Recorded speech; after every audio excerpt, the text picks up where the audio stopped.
This is Mary Jane Solomon and voter education is my advocacy. Alam niyo po ba na ngayon pong darating na May 12, 2025 election, meron pong early voting hour na binigay ang COMELEC. As early as 5 a.m., alas 5 po ng umaga, pwede na pong makaboto ang ating mga botante.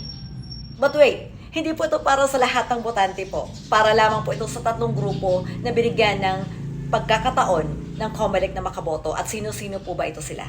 Number 1, the senior citizens. Number 2, person with disability. And number 3, pregnant women. So ito pong tatlong grupo ang pwede pong makaboto.